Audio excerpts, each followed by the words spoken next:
Thank you, Sensei.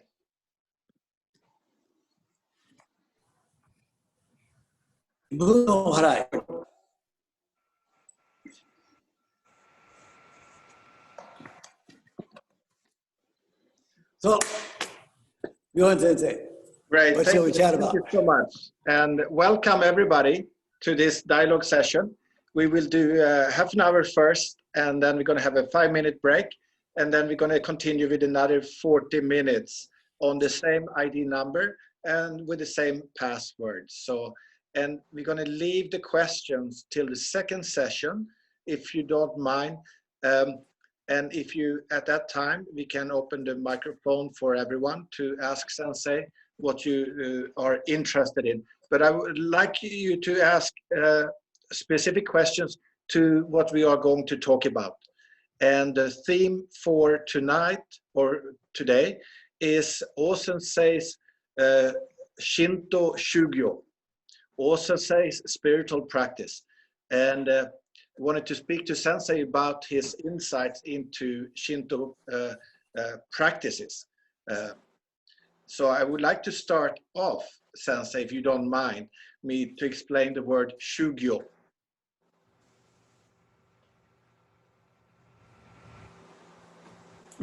Shugyo refers to one's own training, austere training. Basically the things one does to oneself to be more in accord, more responsive to the key of the divine world, the key of the world. How do we feel more alive? So the practices that enable us to experience life more. Those are my teacher, my lay teacher, Yamamoto Yukitaka Guruji, always has said and always felt very strongly that through shugyo, through misogi practices, coming missions. That's really, really important. The meaning of shugyo is to purify ourselves first, purify the 3 temporal worlds, the past, the present, the future, by mission, life, destiny, and to really come into accord, to check in, to see how we are doing on our life path. Through shugyo, we can check and see, are we on the right path? And if we're not, then we purify various obstacles and we try to progress from where we're at, step by step. That's the meaning of shugyo. I think my last follow-on question was about the usage, because Sensei used shugyo for his Aikido practice. And, of course. And I wonder in what is the context of using the word shugyo? So in Aikido sense, when he refers to his Aikido, what is he really referring to when he uses shugyo? Of course, I can't speak for Sensei, but so I can't say what he meant. But I think, of course, that his. I'm only guessing. I believe his desire was to be was to be one with the flow of the divine flow, one with Kanagara, to experience that. That was his great mission. And to help the world be, you know, Aikido is such a phenomenal way to enhance our ability to hear and respond to the key of the divine nature. And I believe he was creating that, he was channeling that. And so shugyo is how we activate ourselves, how we activate our body, how we activate our soul, how we activate our ki. Yeah, that's right. But I can't speak for Sensei, but I suspect that's what he was about. Yes, but isn't there a general understanding in Japan of when people use the word shugyo? It's yes, if you want to do some, you know, if you want to accomplish something, you purify yourself. You to steal your to how do you bring your best effort? You know, there was a really funny song about a bug, ass-biting bug. And this it was a cartoon, and this ass-biting bug became very ill, but he wanted to go on with his life. And so he purified himself, and this bug did misogi, he did takigyo, purification in a waterfall in this cartoon. It was very, very funny. And then he met with the key of his parents, and he was able to redouble his efforts to become an ass-biting bug. The point is, whatever you want to do, you'll have to purify yourself. You have to, how do you gather the elements of yourself? We're spread out over time and space. We think of things that happened before. We think of things that may happen in the future. Where some of our energy is over here, some of our energy is over there. How do we coalesce everything into the current moment? How do we gather the various parts of ourselves from across time and space into a live current moment so we can best accomplish whatever work it is we want to accomplish? Well, that's through shugyo. Shugyo is how we gather it all together and gird our loins, as it were, or do mumadachi with our hakama. And it's how we suck it up, you know? Yeah. So this word is more than just physical exercise. This covers so many more aspects of your life. Yeah, mind, body, spirit. It's all that stuff. It's all that stuff. And I remember reading what's it say called Aikido Misogi. No, Aikido, but definitely Misogi. Definitely Misogi. And since Aikido is a very physical exercise, and the physical practice with other people and all of that, I remember, because I lived in Iwama for a few years, and they have a waterfall back in the hills close to the nice. where we used to, as we were young, we used to go out and do some misogi practice on our back, but we did not have much understanding of it, except that it was fantastic to do it, and you felt so much better for it. But I would be interested to hear your first of all, I'm interested to recap a little bit of what we covered last time, how you came into the harai or the misogi practices from starting out from an early age. Was Aikido something that led you into that kind of practice, or is something that you discovered later? Well, I was interested simultaneously in Aikido, and just how to be more correct. How to become more correct. If we're going to talk about me again, from childhood time, I felt that everything in nature was correct, with the exception of human beings who didn't seem true to their nature. to really seemed out of sync with the whole process. Everything is existing in this wonderful, holistic, organic whole, and living appropriately, living, dying appropriately. And human beings were just, appeared to me to be so goofy. And so in an effort to combat that goofiness, I wanted to, I was quite passionate about various practices that I could get closer to the core of where life is streaming. And what is superfluous and what is the real thing. And so I looked for things that would help me do such thing. And perhaps I learned about the shugyo activities in the mid-70s and started to do such things. And coming from an Aikido background, then I'm always thinking about physical, energetic exercises. But for me, it also involves an attitude, a motivation, a learning and understanding of. Because the martial arts, the Aikido is so, in one way, it's so physically focused, and standing under waterfalls and praying. It's very physical exercises. A lot of that's pretty physical, yeah. So yeah, again, well, we have to tune the structure. So we have to tune our structure, and reverse engineer our structure to be more appropriate. How do you mean? What do you mean by reverse engineer? Well, reverse engineer. For instance, in last night we have the ongoing Aiki training. Some people in person and some people over Zoom. And last night we were working on some variation of one of the Haposaburi, and with resistance on the monouchi of the sword.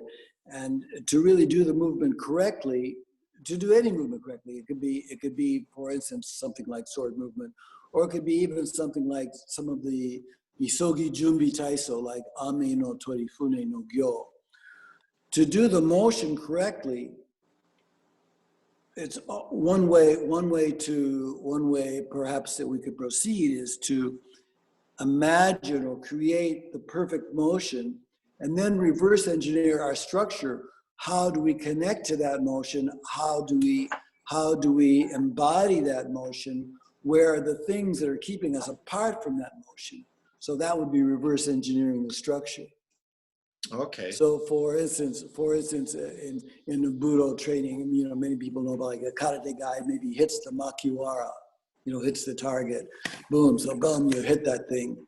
To really hit that thing, you'll reverse engineer your structure to a certain extent. Any joint that's out of alignment will mean that you can't deliver and receive, because the ability to deliver power means that you can receive power along that same framework. So again, to use the analog of the makiwara, if you can't receive power through that structure, you can't deliver power through that structure. So that's reverse engineering. Okay, I understand. So we're removing the obstructions in our structure. And that's really important. That's what I think yoga does. Yoga, I don't know much about yoga, but I think that it's really about connection. Doesn't yoga somehow mean like hatha yoga doesn't? Sun moon connection, connecting beneath the root chakra and above the crown chakra. So that's connection. And through various postures, we remove the obstructions. Once we remove the obstructions, we make a connection. Information floods in. So we have to, just the old analog. You can't drink through a bent straw. So you straighten the straw. Now information can flow. Yes. So that's reverse engineering the structure. So we have to the Aiki model is through various movements. We're holographically entraining with Kandagara, the restless infinite movements of the universe, and we're removing the obstructions in our structure, and our physical structure, our emotional structure, our energetic structure, and so we can be in flux with that information, so we can be more alive. I think. Thank you. That resonates with me, and the word I think of is to be become more animated. Yeah, animation. Sure, we got to be alive. Animation, animated means to be alive, and yeah, we want to be alive. It's pretty much the deal.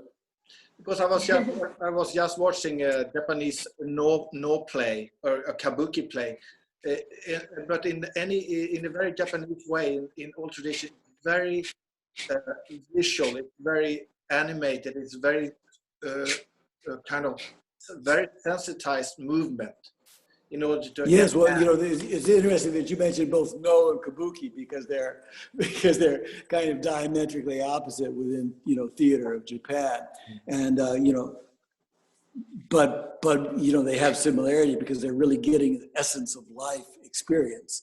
But kabuki, of course, kabuki movement is really astounding, the ability to encapsulate and amplify certain parts of the human experience.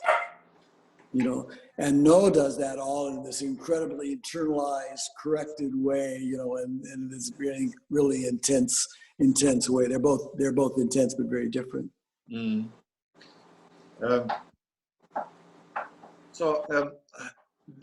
I understand that this also implies your voice and your breathing, and knowing that Sensei was very much into kotodama.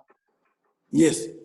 And to understand the incorporation or the balance with the breath, with the voice, and your movement, your physical movement. Yeah. It's again, breathing stuff is really important. Breath is life. When we're born, we're smacked on the bottom, and we start to breathe. We yell out, and we keep breathing to the end until our last breath out. Then we're gone. So yeah, breath is what connects us to the living world. Breath is really important. And the ibuki, the process of Chinkon, Shinto meditation, which is a fascinating type of shugyo, has a part that's called ibuki nagayo, long life breathing. That's a kind of like what Tohei Sensei took that section and what he was called ki breathing. And I received that practice from Tohei Sensei probably around 1972 or something like that. And I've done it every day since. so that's my main thing, is I'm really kind of a shugyo guy. And we at our Aiki training do practice ibuki nagayo. And it's very important. And again, that reverse engineering comes into play. To breathe correctly, we have to correct our body, or we will feel like we're being buried alive. And so we have to energetically connect and really organize our structure physically and energetically, or we can't accomplish the simple act of breathing in and out for a specified amount of time. So this connects also to the practice of chanting, the donorito, the chanting exercises that is part of the development of the breath and the voice and the connected body, soul, and mind. Yeah, there's a bunch. Yeah, and chanting is very important. There's also chanting stuff. Also, is really important for the morphogenic field. So because if we pray misogi no harai, for instance, or before my lack of internet connection. Before the lack of internet connection, we prayed misogi no harai. And of course, that's great. But if we do that, if we pray misogi no harai a lot, we also, through praying those words, there's many aspects of it. There's the activity. There's taking the time to actually do that simple activity. But also, we're connecting to the morphogenic field of generations of people who have sincerely been doing that activity, the activity of shugyo. So by praying those words, we're also connecting to the field of consciousness that transcends time and space. It's created by the sincerity of generations of practitioners. that's an important aspect as well, I think. Mm.